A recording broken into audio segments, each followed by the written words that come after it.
welcome to the Karen Mitches Hell yeah. podcast. Today we have Ada Nicolle. Hi. How's your day I'm going, happy to Ada? be here. Oh, I'm happy to It's have going you. good. Thank you. I don't know, grabbed groceries this morning. I I got home late last night and then I woke up at 5:50 in the morning because of my cat. My cat loves to get playful right as the sun is rising. So I was up very briefly and then I passed out again.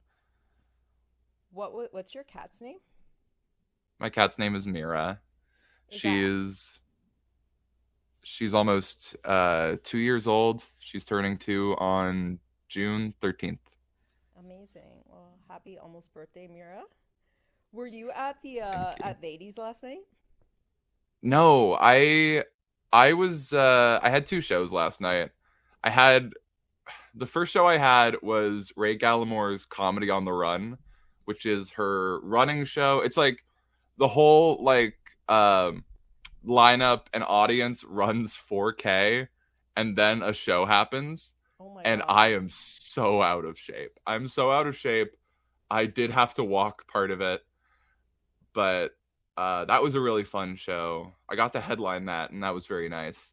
And But then I but was wait, on. so you run 4K and Oh then yeah, you yeah, have yeah. to wait for the other performers to perform and then you perform. Yeah. I mean, I we all ran together, and then it was at Society Clubhouse, and they have like incredibly good empanadas and whatever. And Ray's just like a great host. It was like a really good vibe. But I was catching my breath for much longer than I'd like to admit.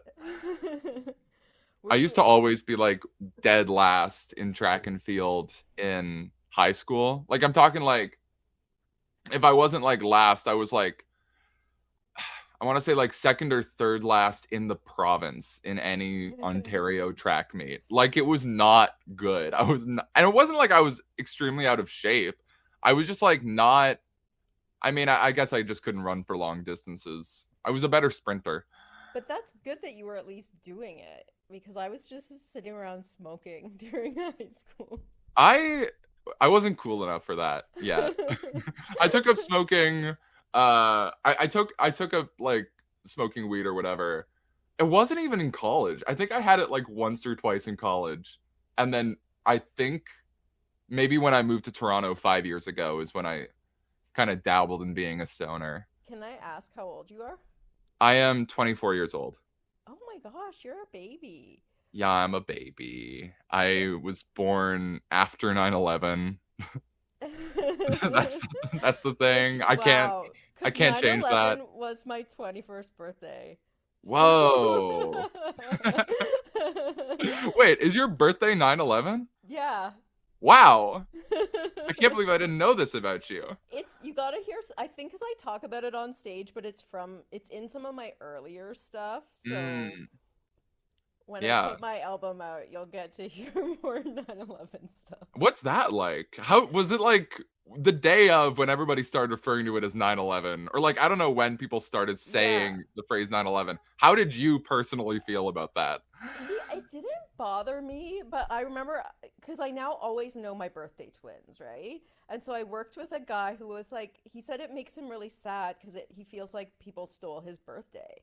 Yeah. Right? Even if it wasn't a negative event, if they just put a national holiday, a positive one, it'd be like, oh, it used to be my birthday, but now Yeah. it's Flower Power Day. But I don't mind it. People remember my birthday better. Mm, Um, mm. it's a little weird. Like, I went to New York City for my 30th, and I was like, well, I don't want to be partying on 9/11. So we just did it like the weekend before. Yeah. Gosh, that's so interesting. My birthday is Boxing Day, right? Oh It's the my day God. right after Christmas. That's So actually That's it's also brutal. it's another one of those birthdays where it's like one, it's already a day, and then two, like nobody wants to celebrate on Boxing Day because everybody's with their family. Trying to plan anything on Boxing Day is an absolute nightmare every year. Like my parents make it or like my family in general, they make it like a rule that it's never a joint Christmas birthday situation with me. They're always like, no, we're gonna celebrate Ada's birthday separate, because Ada needs a birthday. And I really like that. But it's always like, you know, turkey sandwich leftovers, all the stuff from Christmas is like cleaning up. And just this year, I think the last time I saw my parents, I was in Guelph, where I'm from. I was in Guelph for my brother's birthday, and my family was like cooking steaks, and because my brother like really enjoys a nice steak, and my family doesn't have it often, and my my dad, as he was like serving the steaks, turned to me and was like, should we do this for your birthday instead? Like, I know we keep having turkey sandwiches. And I was like, yeah, I'd appreciate a change up. Yeah. What is your ideal birthday dinner? That's a Like a great steak question. or Honestly, I mean, steak is like a steak and a potato.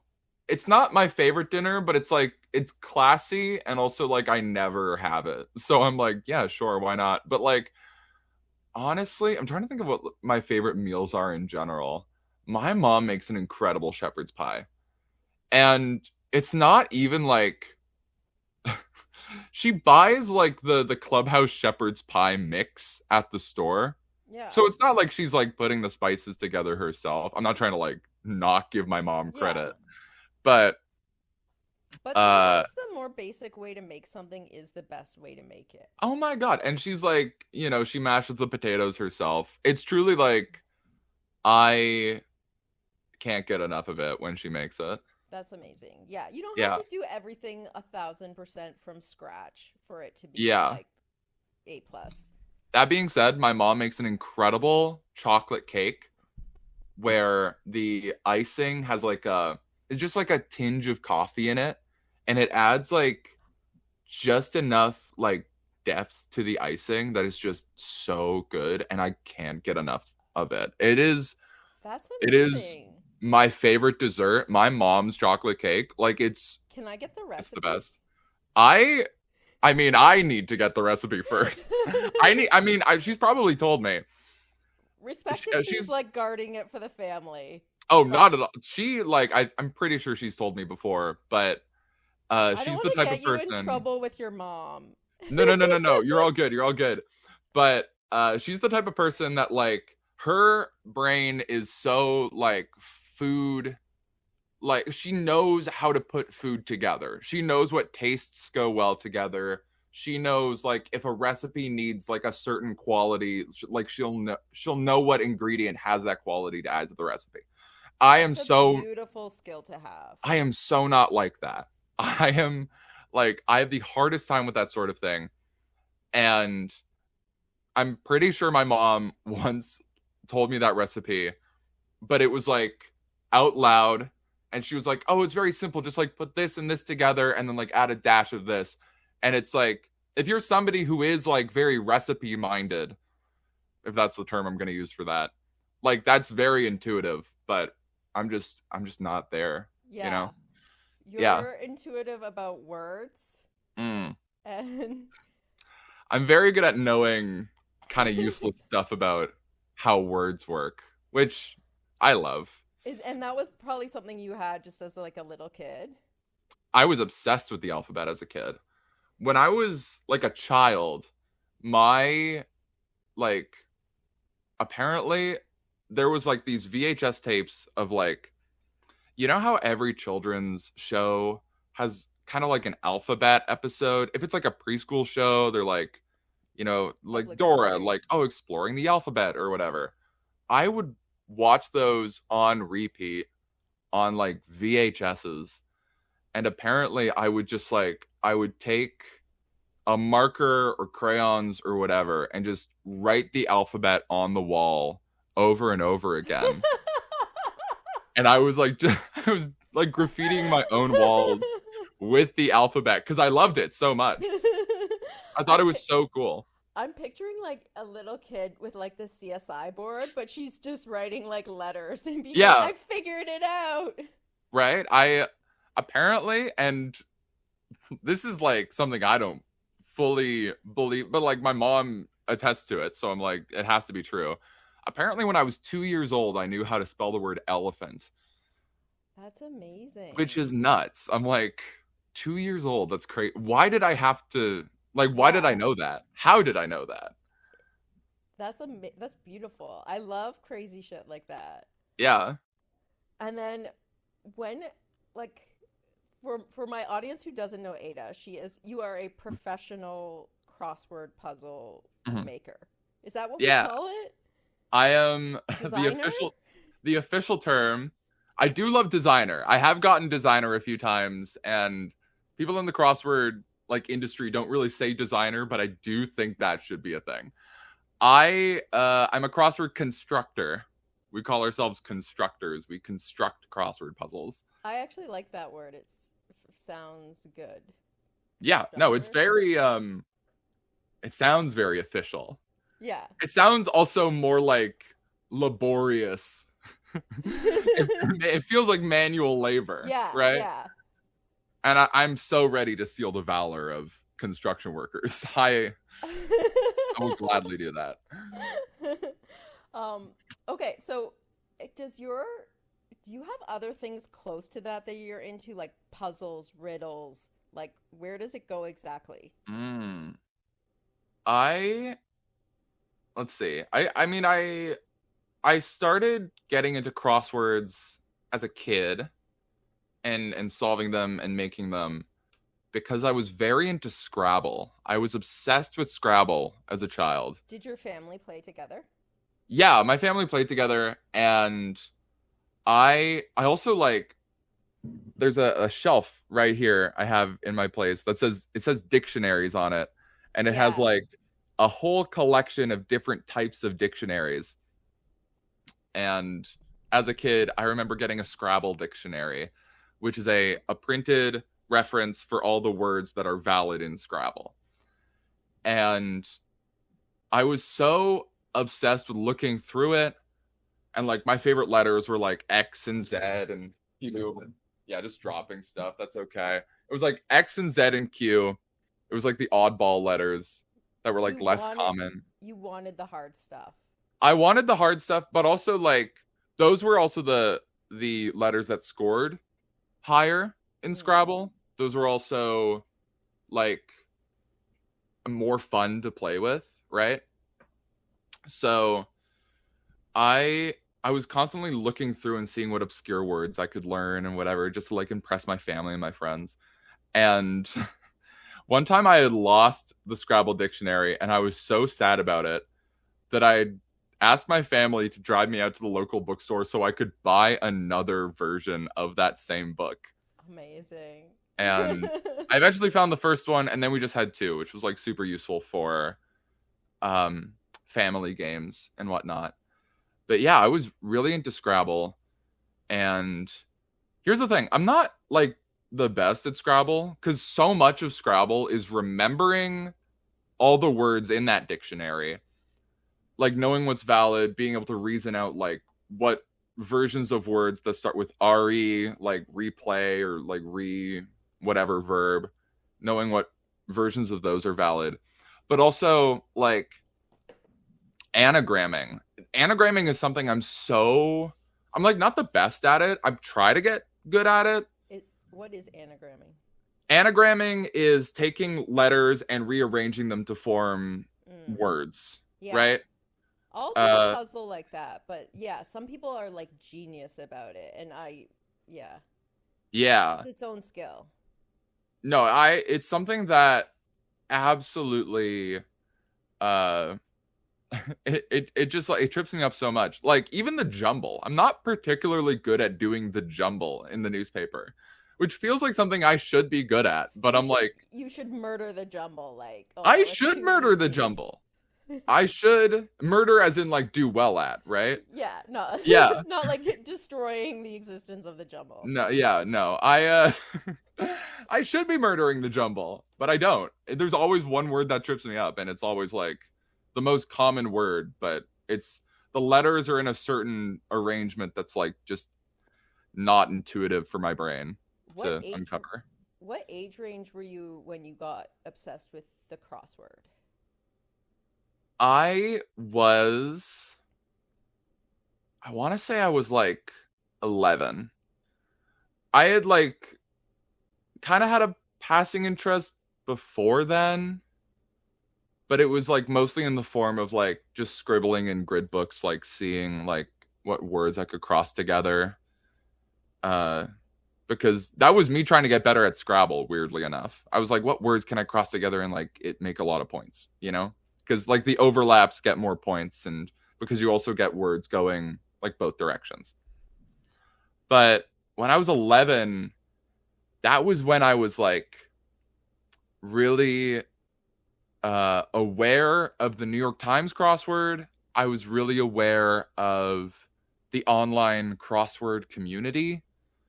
There's a whole sphere of independent crossword bloggers who write crossword puzzles and then post them on their own blogs, right?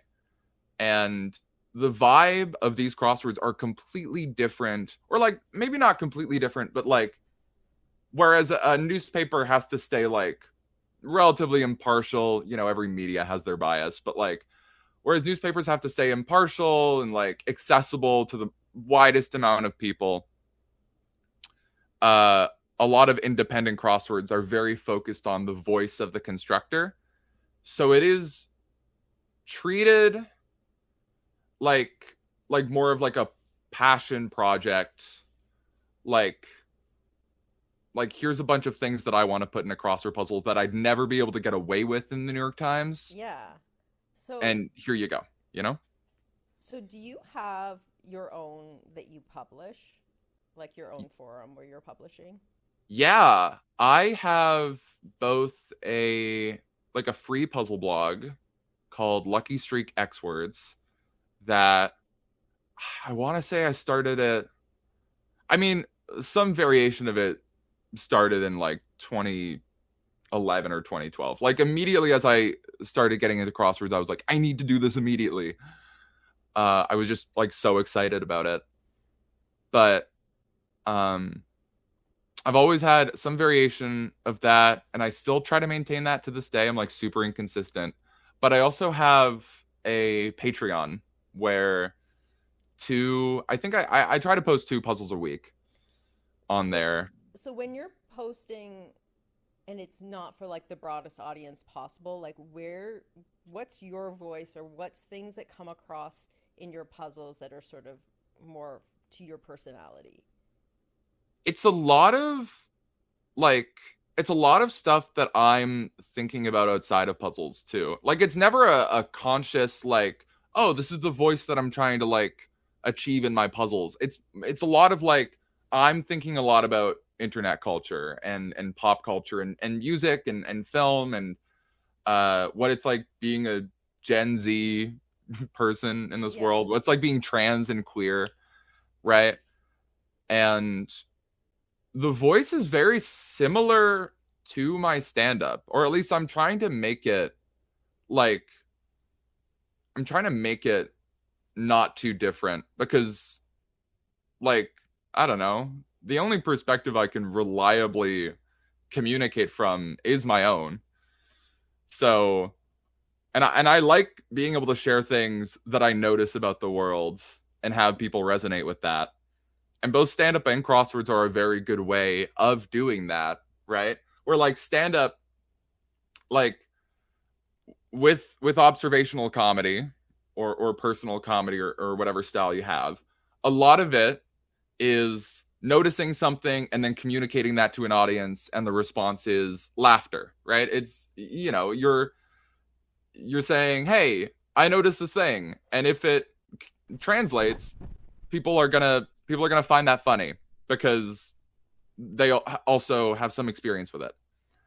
Whereas with crossword puzzles, it's very similar to that for me, where I'm taking words and phrases from the world and culture and things that I care about and things that a lot of people care about. And I am presenting them to people in a crossword grid. And instead of laughter, they're, you know, being led to solve for that thing and hopefully feel seen by it, because crossword puzzles are ultimately meant to be solved. You hope that the other person is able to relate or at least learn from the puzzle. And I think it's really cool that both art forms have that Yeah. for me. Like I love pointing out like funny pieces of language and then being like, "Hey, here's a thing I discovered. Here's something I think you would like that's like cool and interesting." And if the solver resonates with that, like that's the best feeling. Where like I've had so many people reach out to me and be like, I didn't know crossword puzzles could be trans. Like I didn't know you could have these references. I didn't know that you could like talk about like Tumblr or YouTubers or like whatever like niche thing Yeah. because it's so often like associated with like I don't know, like older solvers. Yeah. And when you do first encounter puzzles, it is a lot of stuff you don't know yet because you're too young. And it's, Yeah, yeah, right? yeah. And It then I think it must be a big, like, relief to, or fun moment to sort of find your own culture showing up in the puzzles. yeah. Oh, absolutely. And I think there's been a democratization of crossword puzzles, especially in the past like 15 years or so, where crossword construction software has gotten way more accessible. There are more outlets than ever, right? There are more specialized crossword puzzles. Like, I know a few Canadian outlets that are specializing in like Canadian puzzles because traditionally crossword puzzles have been very American. I know some puzzles that are like very sports themed, or I mean, I used to write a queer crossword puzzle for Extra magazine, and I often refer to it as it's a lot like finding an author you like when you're reading books. If you if you search in the right places, you will find bylines for crossword puzzles where you're like, I know this person. We have a similar sort of like range of interests.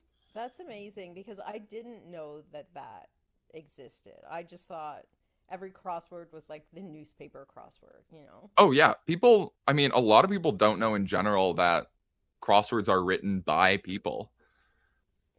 Yeah. I guess I don't know where I thought they came from. I think I never thought about it till I was hanging out with you at an open mic and you told me you wrote them and I was like, "What?" Yeah, no, it's such like an invisible job almost. Is there a movement to get AI to do it? Oh, not at all. I not at all. There have been some puzzle companies that are trying to integrate AI into their products, and it is going miserably for them. AI doesn't know how to write a crossword puzzle at all. And it's also like a lot of the care that is put into making a puzzle, it can't be replicated with AI. Um it's a lot of the same issues that happen in other art forms when it comes to AI. If you want humans to interact with it, there needs to be a human element to it. And only a human really knows how other humans are going to interact with a puzzle. I don't know. It's not it's not something I'm looking forward to AI getting better at that if it does. Yeah.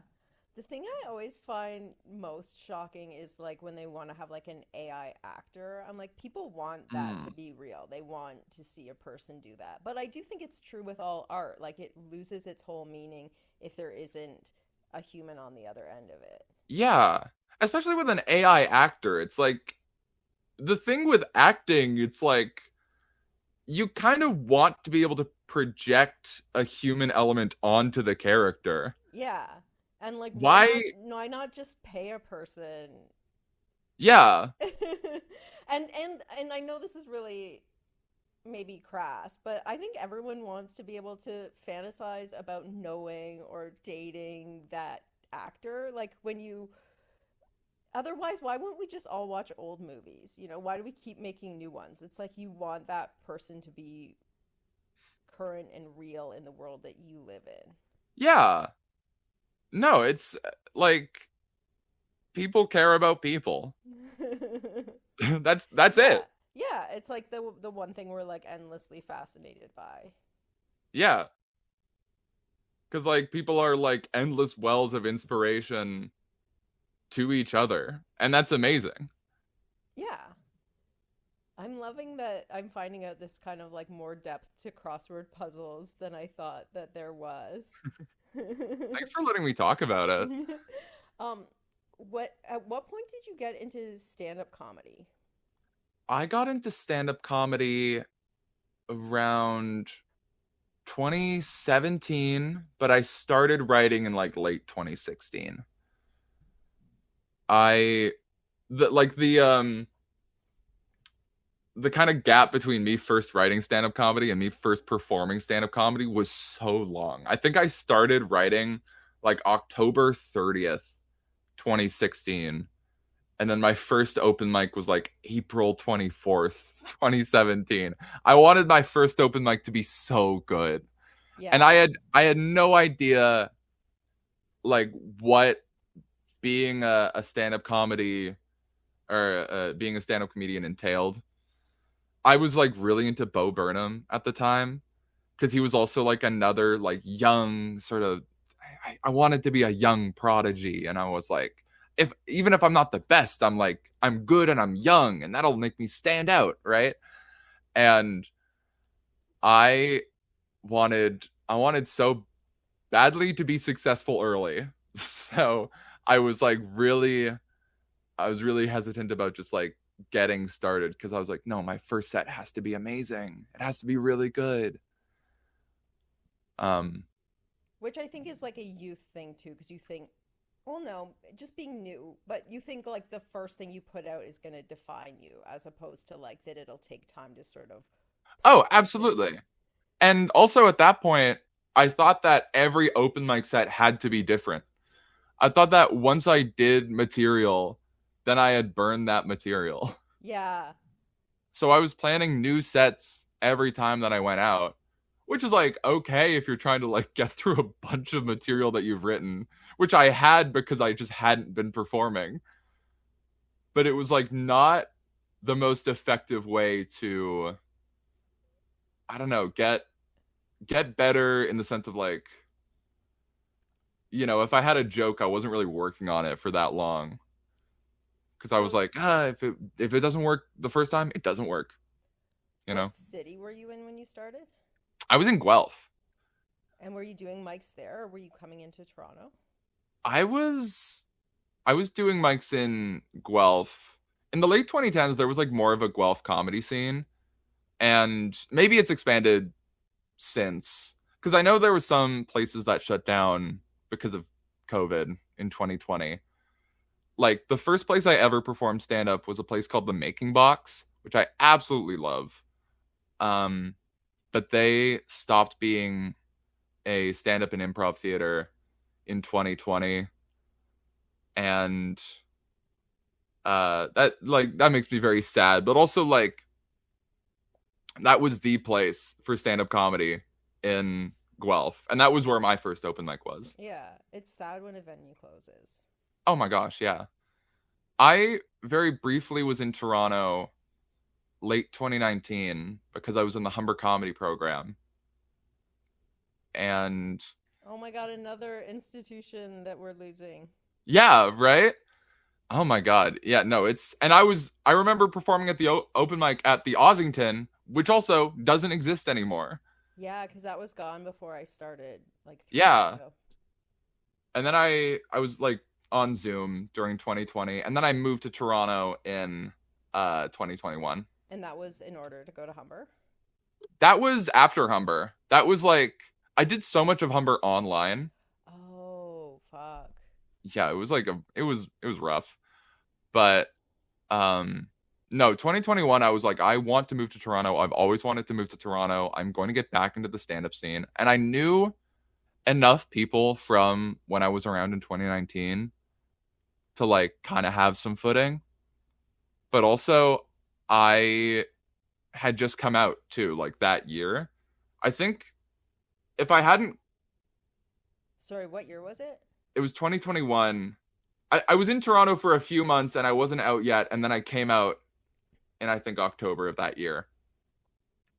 Was So, it moving to Toronto? no, I'd been thinking about it for like half a year at that point. Yeah. But I was like, I need to move out of the house. Not because my parents weren't going to be supportive, but because I was like, I need to know who I am outside of my parents' house. Because sometimes it's easy to impose like, oh, I need to be like the perfect child, or like I need to live up to my parents' expectations or whatever. I And my think parents have it's always been super supportive, but it was like, it's one thing to say that, and another thing to be like, no, I just kind of need to be on my own for a minute. yeah, I think it's hard to change even just like this the way you dress when you're still in your hometown. Like Oh, absolutely. we tend to be like held still by the people around us. It's so like, uh, it's so comfortable. It's so easy to be in the same place where you always were when you're in your hometown. Yeah, and I just think people who know you comment so much on anything that's different that then it Mhm. feels like you have to justify every new thing and Oh, it's absolutely. exhausting. Even about things that are benign, and then I think when you add it to something more difficult, that it must be impossible. Yeah. No, I needed to move to Toronto and just be like off doing my own thing. And Did you that really helped in me coming out initially. did you find a good community of people when you got here? Absolutely. I was so worried. I was so worried that people were going to be weird about me coming out. And luckily, everybody was very kind about it. And the people, I guess, who wouldn't have been kind around about it, they just like, you know, they weren't telling me that. So that's very nice of them. You know, shout out Thanks to for them also. thanks Shout for out to my friends keeping for being supportive. Shout out to my enemies for not being there. You know. ineffectual villains. Yeah, exactly. Exactly. Oh my God. Um Can I yeah. ask how you chose your name? Oh, okay. I chose the name Ada. I wanted something that started with A, and I was running through like a bunch of A names with my friend Paolo. And this is a guy that I love to bring him up because he's like one of the coolest people I know. He recently won the Jeopardy Tournament of Champions. Oh shit. Like this is a Congratulations, Paolo. Yeah, no, he's an incredibly smart guy. He's also won the American Crossword Puzzle Tournament, which is like a speed solving tournament, multiple times. He is a good friend of mine. We were texting back and forth trying to think of names that started with A. Did And I it was going through and I was like, Anna, no. Alice, no. And at a certain point, he was like, what about Ada? And it felt just so instantly correct because Ada is also a name that shows up in crossword puzzles a lot. Right? And I was like, how cool would it be if I just got to hide my name in a bunch of crossword puzzles? Because, like, it was convenient, you know? And Did it's like, you it sounds really pretty. did you want it to be a palindrome or was that just That was a bonus. It was like, there's so many fun things you can do with the name Ada. It's a palindrome. It lends itself to a lot of fun acronyms. I like it because it has, you know how like some older names feel like an old lady's name and some feel Yeah. classic, and I feel like Ada feels classic. Yeah. And Like, also, it's not the most common, too. yeah. Sometimes though you pick a name and then everyone picks it at the same time or something. Yeah. I made sure to do that with my middle name. My middle name is Luna, which is a very stereotypically like trans girl name. But I it's uh, like I wanted to name a cat Luna, and I think that is usually I what I the thing ended that is up named Luna. she ended up being Lola, but yeah, it feels like a yeah, a lot of girls love that name. For me, I mean, I I didn't come up with Ada myself. I also didn't come up with Luna myself. My friend Sid recommended the name Luna because um I think I don't know why. I think Sid was just thinking about My Little Pony and it was in the back of like Sid's head. So so Sid was like, yeah, okay, like Luna, does that work? And I was like, that sounds really pretty. And also like it works because my mom's name is Sole, which is Icelandic for sun island, Sol A. So I liked the contrast of like Sole, like sun, and Luna being like the Latin name for the moon. Yeah, that's I really beautiful. liked the Your sort of dichotomy mother, there. is your mother from Iceland? My mom is born and raised Icelandic. Yeah. Oh my God. I love that It's so the much. coolest. Where's your dad from? My dad grew up kind of moving back from uh kind of moving back and forth from Toronto and Montreal, right? So he was like uh very very Canadian man. Is he Yeah. Quebecois? He's not I mean, no. I wouldn't say I mean he lived in Quebec for a certain period of time. Yeah. I don't know if I describe him as Quebecois. He like doesn't speak French around the house, but Okay. yeah. And then there's a brother. Yep, I got a younger brother.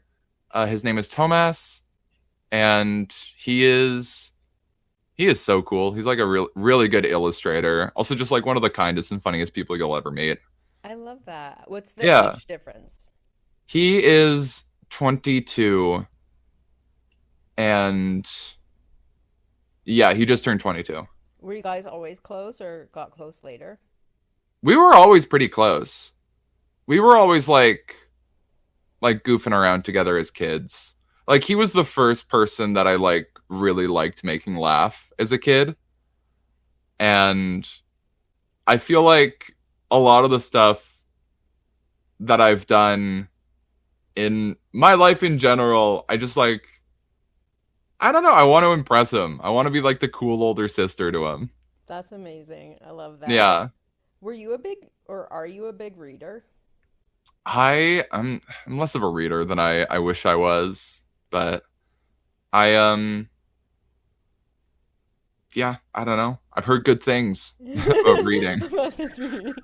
I read a lot online, but I'm not the type of person who's able to sit down and get lost in a book just because I'm so ADHD, but it's also like whenever I find myself in one place for a for an extended period of time, I'm thinking to myself like I could be doing something else. Is there like anything else that I could be doing that's like beneficial to my career or like should I be like I don't know, catching up with people? Like what am I like I'm always I want to be active. Yeah. Do you find like okay, within like both for comedy and crosswords that the sort of business end or networking end is like a something that comes easy to you or is it like a total pain in the ass?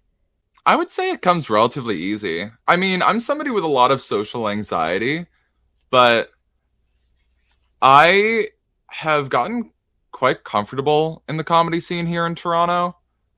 And I also just love hanging out with people. I'm like, I want to be a chiller so bad. Yeah. And a lot of comedy, especially in like local scenes, is just like, can you hang? Are you fun to hang out with? You know what's weird for me is like I feel like when I was young I would have been better at comedy because I could just hang all day. And Yeah. now I feel like I just have this like nervousness within me and it's not even like social anxiety. It's just like I just can't stick around and hang and just do nothing. Like I'm like, okay, it's business time. I gotta go. Like even if it's Mm. just I gotta go home to read my phone. Like I'm not good at just chilling anymore. I'm definitely like that on some days. It really depends on how I'm feeling on any given day, whether I'm like a chiller or not. That's the phrase I like to use. I like to call myself a chiller. But um I don't know. A lot of my social life in Toronto is through stand-up comedy. And it's one of the reasons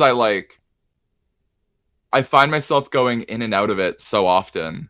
Only in the past year have I felt super consistent in being like, yes, I'm a stand-up comedian. This is something I like doing all the time, right?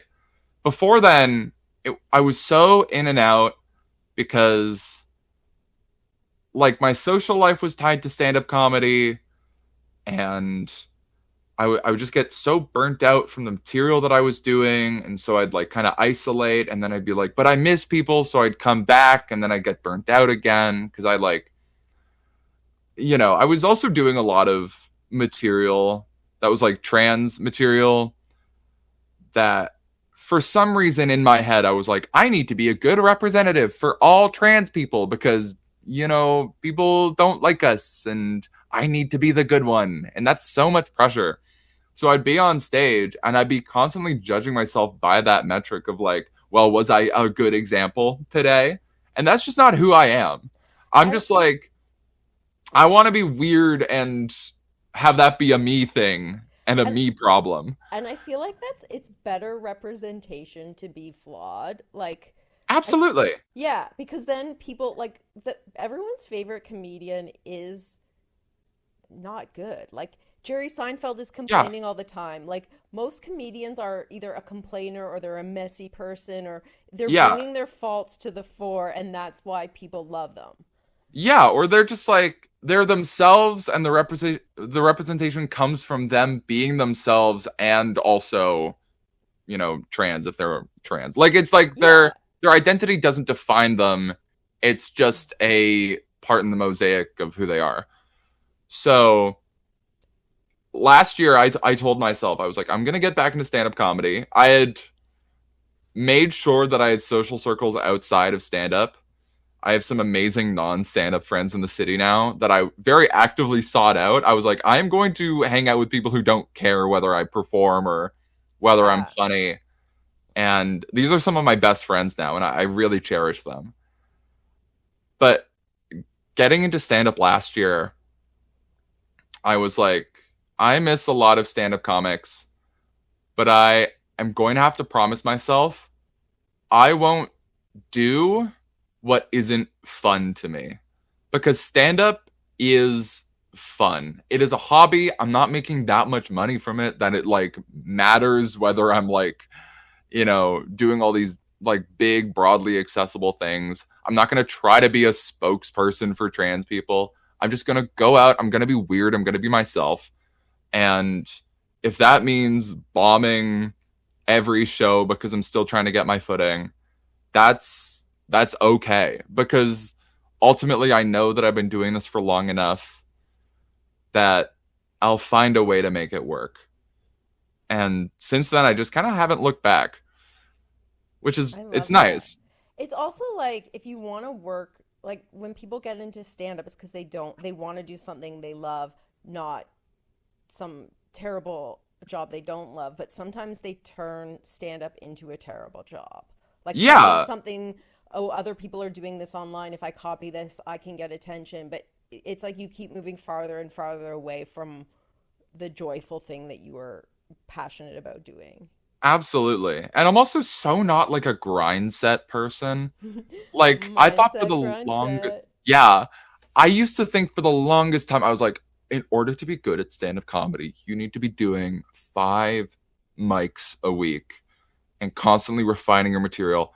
I remember like it's good to refine your material, do that. But but I remember reading it was a website like years ago because oftentimes I would get writer's block and so I Google like how to write stand-up comedy and I just read every tutorial on it. And I remember seeing a blog that was like, if you're not writing for 3 hours a day, don't even think about doing stand-up comedy. And I'm like, What? it stressed me the hell out. I'm like, what? I'm like, no, I'm going out and doing what works for me. I have a job. I'm going to be reasonable about it. I'm not going to burn myself out. Slow and steady wins the race. I'm not worried about being a young prodigy anymore. Who cares? Right? That's not Yeah. how life works. And yeah, I figured if I'm just as authentic as possible and I make stuff that I care about, then knowing that at least I care about it will mean that other people probably do as well. Yeah, I believe that a lot. Yeah. I think also like the whole when you get into the grind set thing, you also have these people who want everything to be like a straightforward, oh, follow this list and it'll Mm. work. But there's sort of wisdom that comes as you're doing things, and sometimes in order for that to take place, you have to meander, you have to fail, you have to and you can't I can't say this is what your path will be, walk each step in order. Like that Mhm. it would be crazy if anything worked like that.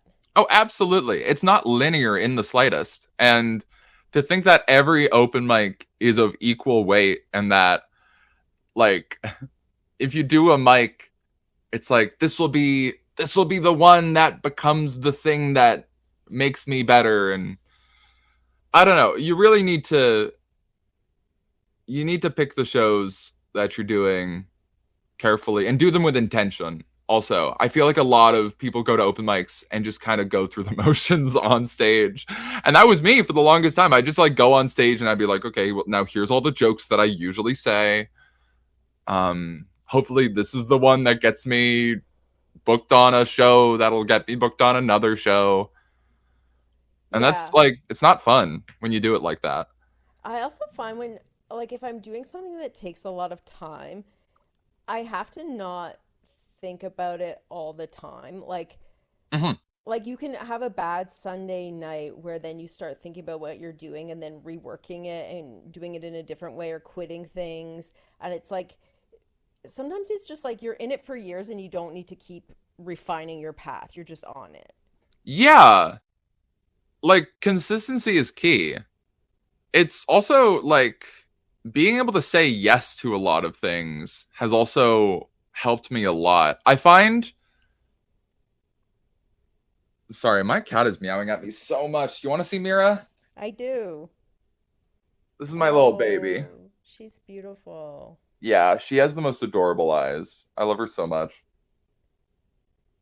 Oh yeah, you're meowing at me because it's close to feeding time? Yeah, I get it. It's okay. Is Mira new? Like you only got her like a year ago, maybe? Yeah, I got her last year.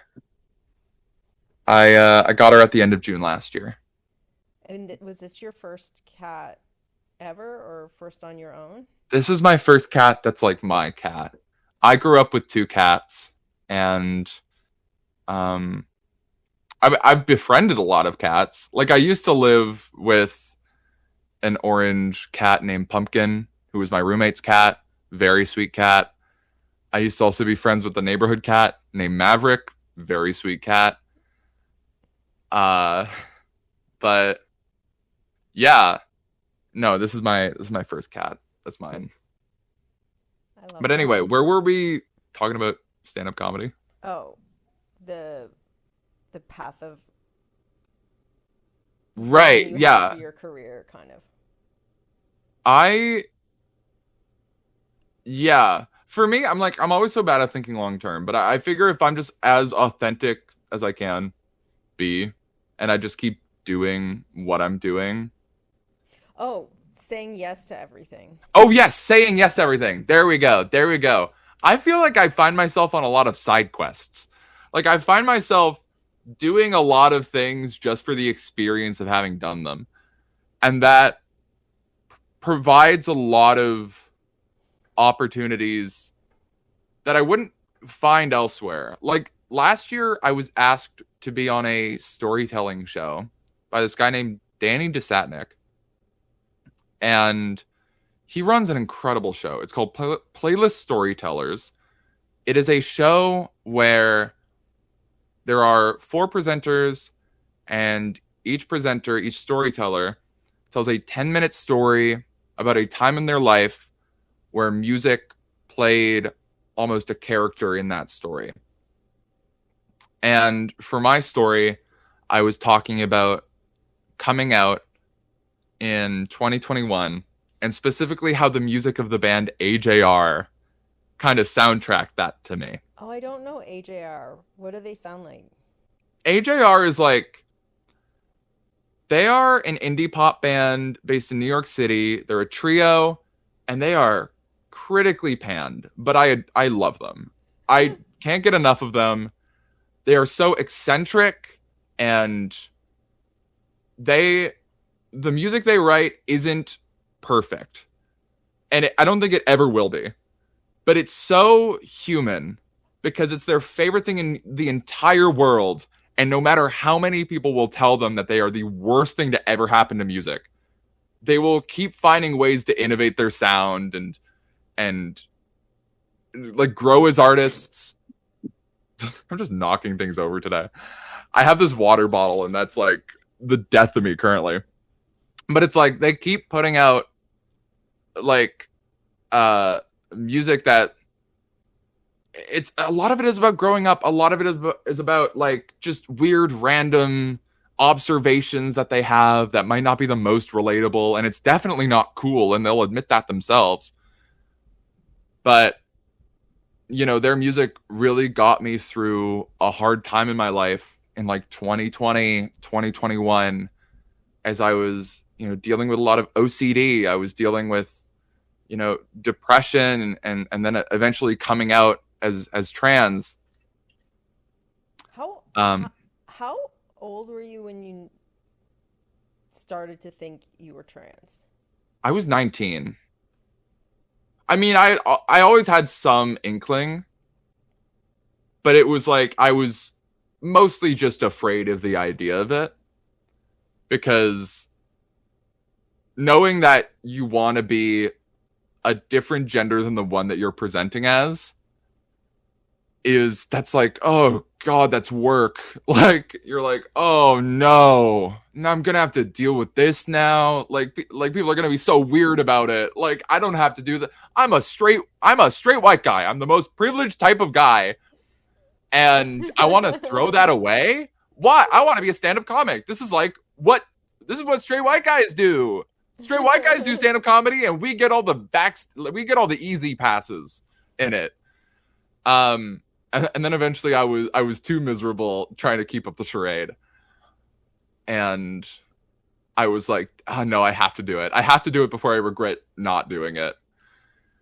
But anyway, yeah, I was on the storytelling show, essentially talking about like being trans and AJR and whatever, and it was really funny because on that show, I met Jay McCarroll, who is, you know, one of the Nirvana guys. Straight up had no idea who he was. Had no idea. I'd heard of Nirvana in passing. I kind of Sorry, knew what it was about. who's Jay McCarroll? Jay McCarroll is do you know Nirvana the band, the show, the movie? It's a Y- big movie that came out this year. Yeah. He is one of the two main guys in it. Oh, okay. And but this was like before the movie came out, and I just knew him as like some guy. I was like, oh, that's Jay, right? And eventually afterwards, I realized, I was like, oh, he's like, okay, he's kind of popping off, whatever. But it's like getting the experience of like sharing my transition story and talking about this band that I really care about, and getting people to evaluate them from a more sympathetic lens than they would otherwise online, and then getting to meet all these cool people who are like on the show or like seeing the show. It was truly valuable in a way that I did not expect, and I did not count on it being a really cool experience. I was just like, I'm going to do this because it sounds interesting, and whatever comes of it will come of it. But I don't know. I really love saying yes to things that I'm like not super familiar with, just so that I get to live a fuller life, you Yeah. know? And I hear a lot of people say doing a storytelling show made them better at storytelling. Oh Like yeah, they might have already been telling stories in their stand up, but it got them to think about all the parts of it and really like refine that process. So even if you're absolutely. not going to meet Jay McCarroll, it might be worthwhile to No, I do mean it. like whether or not I met like cool people on that show, like it was a very cool show to be on. Like the entire experience of that night was surreal. It was like I got to I got to share the song that I specifically was talking about was AJR's The Good Part. And the format of the show was 10-minute story, and then the lights go down, and then the song that you're talking about plays. And you have that context of the story. And because the story was so much about me wishing I could skip to the good part of my life, I I'm just like I was so grateful to have that experience of telling everybody like, you know, one day I want the strings to swell, the drums to distort, I want the vocals to come in, I want the choir to sing. And then as the lights go down and the song does just that, it felt truly magical. It That's felt amazing. really like it was beautiful. And it was also the day after I saw them in concert Oh too, my which was God. completely coincidental, but I ended up like seeing them perform it live the day before. And I got merch from the show, and I got to see it with the friend that introduced me to the band in high school.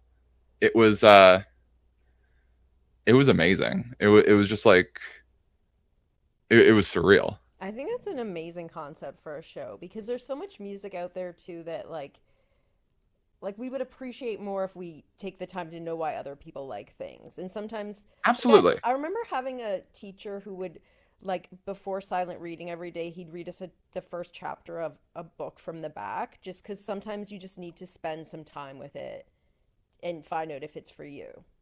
Oh, absolutely. I think I had English teachers that did a similar thing. There's a lot of art that gets overwritten just because people love to talk about the worst part of art. Like people love to focus on the worst songs of an artist's discography. People love to pick apart things because it's fun and it's funny. Especially comedians, we love to talk about bad stuff all the time. We are I'm shit obsessed talkers. with I'm obsessed with bad music and bad movies and bad everything. But I try not to go at it at too critical or cynical of a lens because I relate very deeply to the concept of trying your hardest to make something beautiful and kind of falling flat and making it anyway because that's what your heart needed to make. I love that art comes from a place of need where it's like I like even on my worst days I'm like I need to make something and it's not going to be good, but I know because I'm a creative person and this is just like one way that I pass the time and how I kind of consume, it's how I process my life. I want to make something that's representative of that. I want to listen to other people's versions of them processing their own lives. I love like I think the term is outsider art where it's like there are so many people who are bad technically at doing things and they make some of my favorite songs cuz I'm like there's no incentive for you to keep doing this, Yeah. right? Like people aren't rooting you on, right? Like people don't think you're good at this. But at the same time, that's the best part because you know it's coming from a place of no, but I have to do this. This is And who I am. and I think with outsider art too, it's something like where people didn't get the formal background of like this is what's been done before and these are all the Yeah. different schools of thought and where you might be able to fit in. They've just invented how to do it on the Yeah. outside and there's something there where like they haven't been polluted by the education of that art form. Yeah, or like So there's like things that they bring in, there's like a freedom that they have like that can't exist in a more formalized structure.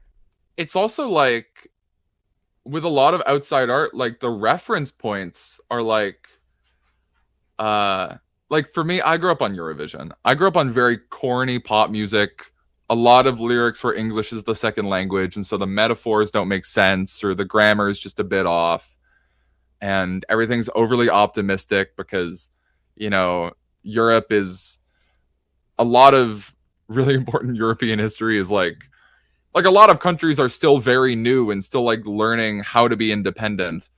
And so there's a lot of optimism in that. And so I'm very into that sort of campy, sort of like in your face, like everything's gonna be okay, like that sort of thing. And that's greatly affected my taste. And there are so many instances I've seen of like people being very talented. I guess this is like the other way around. People are very talented, but their taste isn't what people are into, right? Like people who are very technically proficient, but the stuff that they like and they want to make and that they are good at making isn't stuff that people are looking for. And that's also so like cool to me. Yeah. Where I'm like, that is the mark of like you're doing this because you love it. Yeah. Also, on the topic of like ESL songs, like one of my all-time favorite songs is Listomania by Phoenix. And Yeah, they're a I French listened to band. that recently. And Yeah. that song made me think like there's a benefit to people who don't know the language writing in the language. Like Yeah, there's that's something that they do with words and lyrics that's so beautiful, and it couldn't be done by a native speaker, and it has its own oh my god. value. There was a there was a Eurovision song like 10 years ago called What Color Is Your Life? And it's not a metaphor I would ever expect somebody who's like a native English speaker to come up with because Yeah. it just doesn't sound correct fully. Yeah. But it's it's really cool. I don't know, it's just so cool. Okay, sorry if this is a cheesy question, but what color is your life? Oh, that's a great question. I want to say it's like a nice yellow. Like a sunflower yellow. There's I'm trying to find like a good reference for it. I have a really nice like yellow dress. Something that's not neon, but like yeah, like kind of like a Like a almost real, like like a darker sunflower shade. natural, Yeah. non-manufactured. Something bright but not like tacky. I It. love that. How about you? Um, oh, I like colors. I think the color for my life would be like somewhere in between like blue and purple, and then we'd have a long, annoying conversation over whether it was blue or purple. I like that. Ooh, an ambiguous color. I do like that. Something that's like worth a discussion. Something that changes depending on the visual context of what it's being contrasted by. Yes. Yeah, very much. Yeah, I like that. Okay, I think we might be coming to the end. Oh my goodness. Is there anything you want to plug? Anything you've got coming up? This is going to drop quickly. I'm going to edit it over the weekend, so I think Oh, we're getting it lovely. on the Monday. Oh, amazing. Well, if this is coming out on the Monday, I have a show on June 3rd that's happening at Winona Lodge. It's called Ada Backwards. I'm going to be running a yes, I'm going to be running a whole bunch of stand up. I'm so excited. Um Sarah Bennett is going to be hosting. Oh my Got God, Karis. I was just saying to you, I think the last time we hung out, that Sarah Bend is one of these people I didn't know she existed for some reason until just Yeah. now, and I like so funny. I love Sarah. She's my age. I knew her when we were both in high school. She went to like a different high school than I did in Guelph, but she's always been incredibly funny. So yeah, Sarah Bennett is going to be on it. Karis Anderson, Callum O'Neill. I'm going to be running a lot of stand up. I'm going to have some sort of like sketch sort of bits in there. I'll probably be performing a song or two. And yeah, that's the thing I'm like looking forward to the most right now. I'm really excited. Amazing. I love it. Okay. Yeah, Sorry, what's the show called? it's called Ada Ada Backward. Oh, Backwards. right. So, Yeah. and it's at Winona Lounge, June 3rd. It's at Winona. I think it's Winona Lodge. I think I Lodge. called it Winona Lounge once. But yeah, no, I love Winona. It's one of my favorite venues in the city. Amazing. And what's your name on socials? My name on social is Ada Nick LMAO. ADA NICK LMAO. Awesome. Yeah. Okay. Thanks so much for being on, Ada.